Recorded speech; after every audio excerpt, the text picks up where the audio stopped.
for the next 2 nights. As Clarence Judson and his family and their neighbors made their way, they could see dark clouds billowing up a few miles to the east. Later that afternoon, they would learn, as the rest of the world did, that San Francisco had been crippled that morning by a major earthquake, and that, because gas lines had been disrupted and chimneys had collapsed and the pipes that were to feed water to the city had broken, fires were now raging out of control, and the great city, home of nearly 500,000, was burning to the ground. Even today, much that Judson experienced that April morning in 1906, the wave slaps, the phosphorescent sand, has not been explained by science, an indication that our understanding of earthquakes is still in its infancy. And yet much has been learned since the infamous San Francisco earthquake, much of that knowledge gained by studying the San Andreas Fault, the same fault that ruptured that morning more than 100 years ago and caused roadways to crumble and houses to lean. It was only after the 1906 San Francisco earthquake that most scientists finally realized that earthquakes were caused by the sliding of great crustal blocks against each other and not, as many had favored, by subterranean volcanic explosions. 4 years after the San Francisco disaster, after a detailed study of the effects of the earthquake had been published, scientists also realized that earthquakes were powered by the release of elastic energy stored within the earth, though how the energy had accumulated would remain a mystery for another half-century. Not until the advent of the theory of plate tectonics in the 1960s would this and many other major mysteries about the Earth be solved.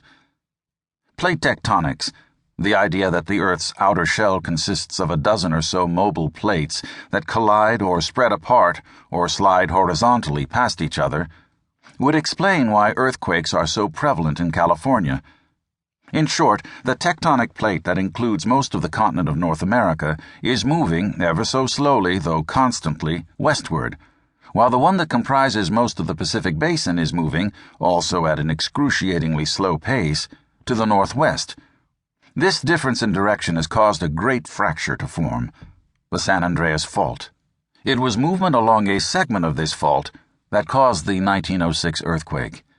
Running for 800 miles from the redwood forests of Cape Mendocino southward to the rugged Sonoran Desert on the east edge of the Salton Sea near the border with Mexico, the San Andreas Fault passes beneath dozens of communities and close to 2 of the nation's largest cities, San Francisco and Los Angeles.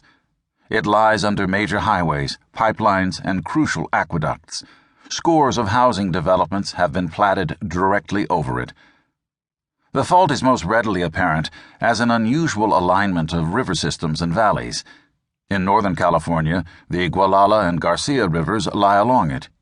In Central California, the fault runs through narrow Bear Valley east of Point Reyes and through the fault's namesake, the San Andreas Valley. In the southern part of the state, picturesque Cuddy Valley and Leona Valley and arid Lone Pine Canyon mark its trend. The fault is responsible for the formation of both Cajon Pass and San Gregorio Pass, 2 vital corridors that link Los Angeles with the rest of North America.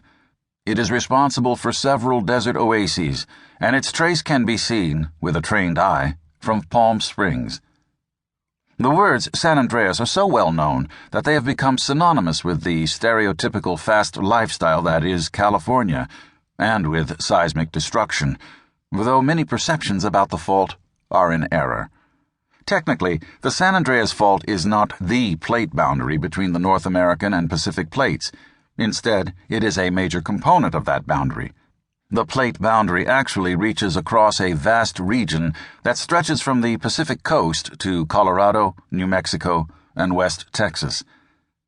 The San Andreas Fault is also a relatively young geological feature, as well as a transient one, when compared to other major geologic features such as the Black Hills of South Dakota, which began to rise about 50 million years ago, or the basins filled by the Great Lakes, which began to sag hundreds of millions of years ago. By comparison, the current strand of the fault is a few million years old. The oldest segments of it are only 25 million years old and can be found in the mountains north and east of Los Angeles. And, contrary to popular opinion, a major earthquake along the San Andreas Fault will not cause California to fall into the ocean. Instead, the San Andreas Fault and its many subsidiaries